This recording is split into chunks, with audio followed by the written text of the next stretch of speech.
الرحمن الرحيم الحمد لله رب العالمين والصلاة والسلام على سيد الأنبياء والمرسلين نبينا محمد وعلى آله وصحبه أجمعين أما بعد. We usually take this time before the Jummah khutbah to answer any questions that we receive from the community. Today, unfortunately, I can't ask you if you have any questions because there is a pressing issue that we do want to discuss before starting an idea that we are presenting to help deal with one of the issues that we're facing here at Al-Hijrah.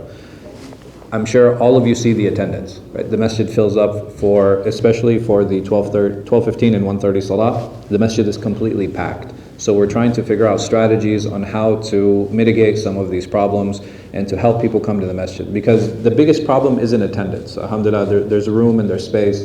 The biggest problem is the parking. And we have a lot of the neighbors complaining about the parking issues that we're having. Unfortunately, cars are starting to get ticketed, cars are starting to get towed, and this is an issue, this is a problem. So we want to try to come up with some strategies and solutions to help this issue and to help this problem. So there are two things that we are proposing, inshallah, that will be starting probably in the next couple weeks. We have a target date of March 18th, but inshallah, let's see how it goes.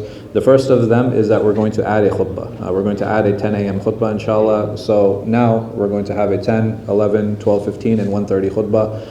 So if anybody has a question on the Jummah timings, you can go to our Facebook page, facebook.com/hijrahva, and you can go through the Jummah Q&A, and I answered this question on the Jummah timings. It's one of the questions that's there, and anybody who has any question about the Jummah timing can go back to that. So this is one strategy. The second one is that we actually talk to the church that's down the street. We talk to the church that's down the street and getting a place and getting an extra space to pray. And what we plan on doing is for the 12:30, we're going to have two khutbahs simultaneously. We'll have one khutbah here, and we're also going to have one khutbah there. And the reason for this, again, is to lessen the traffic. And we want to offer more spaces for people to pray. In line with this, you have a number of scholars who speak about this. Imam al-Qurtubi, he talks about this. Ibn Muflih, he talks about this. And Shaykh al-Islam Ibn Taymiyyah, he also talks about this. They all agree on one thing. A masjid cannot be built إِذَا كَانَ ضِرَارًا. So what does that mean? What is a masjid dirar? Some of us have heard this term before. This was something that was established during the time of the Prophet Muhammad sallallahu alaihi wasallam. A masjid dirar is basically a masjid that is built to undermine the first masjid. So I'm going to repeat that again. A masjid dirar is one that is built to undermine the masjid of the community. So if there's a community masjid and people want to build a masjid in order to undermine this one, then this new masjid is now a masjid dirar. Unfortunately, this happens in many communities where people, and having a number of masajid open up, I personally don't have an issue with that. And the reason I say that, some people will be like, okay, well, this is an Arab masjid, or this is a Bengali masjid, and this is the Pakistani masjid, or and I've seen different ones, like this is a Nigerian masjid. There's no problem with that because every culture is going to look for a space where people feel comfortable and they're around something that they all recognize. So we have that. Ideally, we should all be in a space where we can all come together. I definitely agree with that, but we can't force people to be together. So a lot of people be like, okay, why do the Pakistanis have a masjid? If any of you have been to Pakistan, you will see the problems between the Punjabis and the Sindhis and the Balochis, and they're all Pakistani.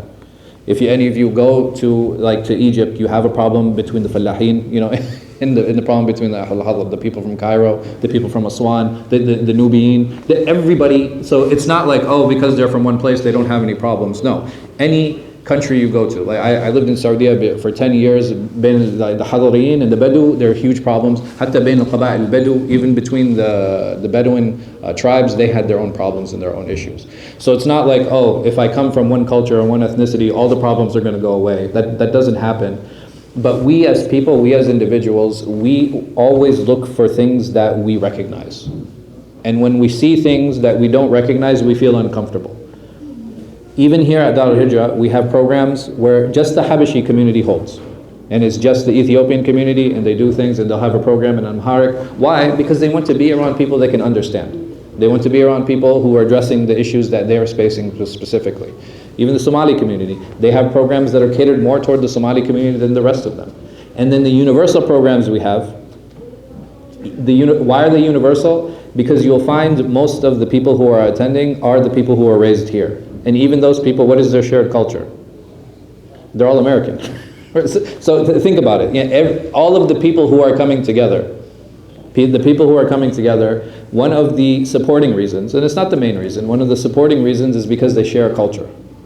And having a shared culture is not a problem. So if you have these masajids that are opening up because of these shared cultures, or because they share a particular culture, it's not a big problem in itself. The problem that I have is because one community, you'll have one member or two members who doesn't like the board, or who doesn't like the community. He will now go and open up his own masjid and get his friends to undermine the first one. This هذا عين الضرار. This is exactly what dirar is.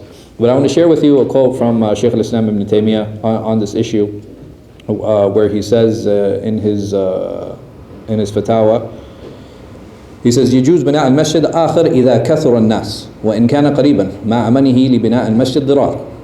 So over here, Shaykh al-Islam, he says it is permissible to build another masjid near to each other. So it's permissible to build two masjids near each other إذا كثر الناس, if there are too many people. If there are too many people, and this is the exact reason that we're doing this, because there are just too many people and we cannot cater to everyone, and we're looking for solutions. And he says here, وَإِنْ قَرُوب, and even if they're near to each other.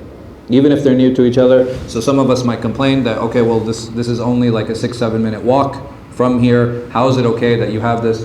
Many of us forgetting the countries we come from, there are masajid across the street from each other, right?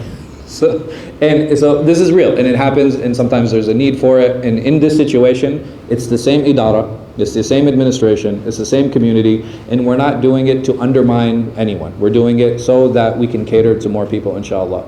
The next issue and the final issue is it okay to hold Jummah in a rented space? Right? This is a mas'ala. This is something that is worthy of being questioned and something to be asked about.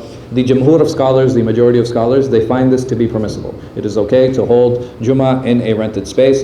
The only ones that disagree with this are the Malikis. The Malikis, they say, no, you cannot have Jummah in a rented space, but the majority of scholars, they say that this is something that is permissible because, again, there are a couple things that come into play. Is either you don't have Jummah or you rent the space and you have Jummah. Right? This is basically the two options. Either you cater to the people or you don't cater to the people. These are the two options. So when you look at the pros of this, the pros in this situation definitely outweigh the cons. And the last thing I want to talk about is something that is related to this issue of attendance. I know sometimes many of us, we bring our children, or we try to bring our children on a day off, and this is one of those days off, at least in Fairfax County. Some of us have small children, some of us even bring babies. There is no problem in bringing children to the masjid. I'm going to be very clear in that. Actually, we should encourage our kids to come to the masjid, and we should bring our children with us. This is something that is very important. And the reason I say this is one of the reasons that many of us come to the masjid is because our parents used to bring us, right? And we have good memories of going to the masjid. We want to create those memories for our children. And if we want to create memories for our children, we have to make sure that we're bringing them with us.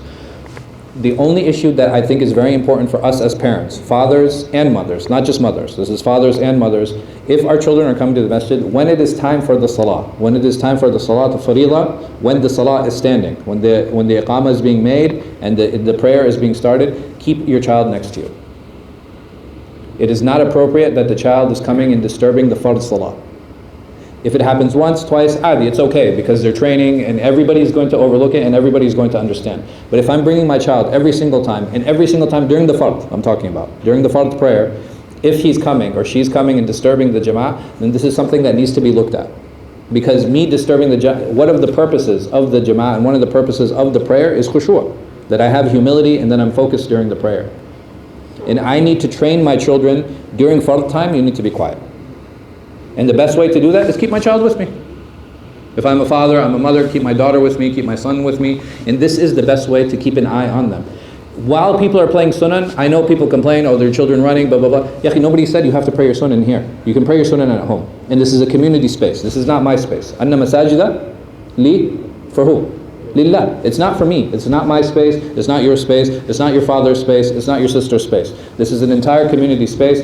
Some people, oh, I'm trying to read Quran, or I'm trying to pray, or I'm trying to do this. Yaqi, tfaddal. Nobody's stopping you. If you're getting distracted, is this a problem with the child, or is this a problem in my khushu'? These are things we need to think about. During the fard prayer, why? Because this is an obligation that everybody's standing for, and we don't have a choice, right? Once the prayer is there, nobody has a choice to be like, oh, okay, alhamdulillah, that was a good khutbah, I'm going to leave, right? You don't have that choice. And if I'm in the situation where I don't have a choice, the thing I need to do is minimize the harm to the jama'ah. This helps me. This helps me learn how to deal with others. This helps me learn how to train my child. This helps me and how I should deal and think about other people, because this is one of the most important things that we are missing in many of our communities.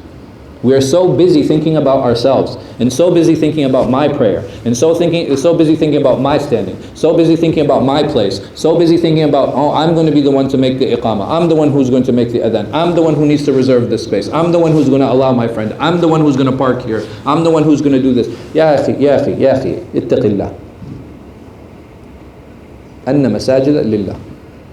The masjid is for Allah subhanahu wa ta'ala. And by me coming to the masjid, I'm not doing anybody a favor. I'm not. By me coming to the masjid, I'm doing it rida Allah, because I want Allah subhanahu wa ta'ala to be happy with me. How can I make Allah subhanahu wa ta'ala happy if I'm making all of the people around me upset? Does that make sense? Even the Prophet Muhammad sallallahu alayhi wa sallam, he prohibited people jumping over each other to get to the rows and to move up front. Why? Because it's annoying. Now even think about that. The Prophet ﷺ doesn't want us to annoy our Muslim brothers and sisters. So what if we double park? What if we park in front of people's driveways? What if we park in people's driveways? What if we park on their lawns? Astaghfir. It's amazing to me that we are doing this. We are the ones. Our sons, our daughters, our sisters, our wives, like us, parking on somebody else's lawn. Subhanallah. How much more can I disrespect my brothers and sisters? Okay, why did you do it? Oh, I was late for Jummah. If you're late for Jummah, it's okay. Allah subhanahu wa ta'ala isn't sitting waiting for you to make a mistake and be like, ha, got you. This is not a human character. This is human. Humans do this. Allah subhanahu wa ta'ala huwa fawqa dhalik. Allah subhanahu wa ta'ala is above that. He's beyond that. Allah is not petty. Allah is not sitting waiting for us to make mistakes. Only we wait for each other to make mistakes. But Allah Ghafoor, Allah Rahim, Allah Tawwab. If I'm late for Salah, it's okay, I'm late. The Prophet ﷺ said, come to Salah bis sakina wa waqara. Come to Salah with tranquility and humility. Come peacefully. Why? So that you don't feel rushed. Because the moment we feel rushed, what happens is we put ourselves forward. If this becomes a habit and I'm late 2, 3, 4, 5 times, khalas, now I need to look, there's a problem. But if I'm late one time and my aada and my habit is to come on time, it's okay. Allah subhanahu wa ta'ala, He looks at the excuses of the people and He takes those into account. Unfortunately, many times we don't. But we need to learn to excuse each other, and we need to learn how and when Allah subhanahu wa ta'ala excuses us. May Allah subhanahu wa ta'ala give us tawfiq. Assalamu alaikum wa rahmatullahi wa barakatuh.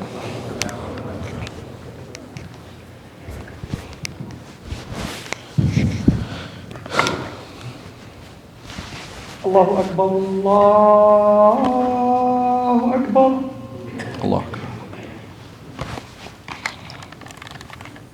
Allahu Akbar, Allahu Akbar. Allah. Allah.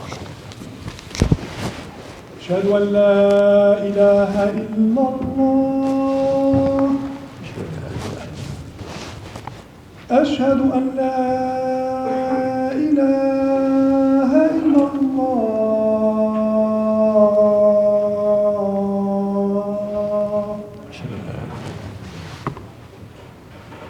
أشهد أن محمدا رسول الله.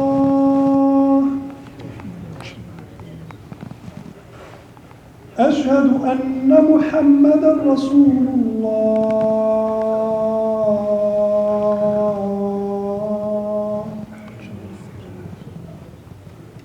حي على الصلاة. حي على الصلاة.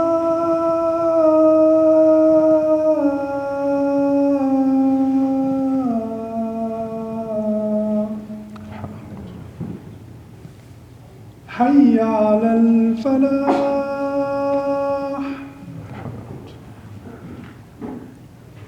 حي على الفلاح.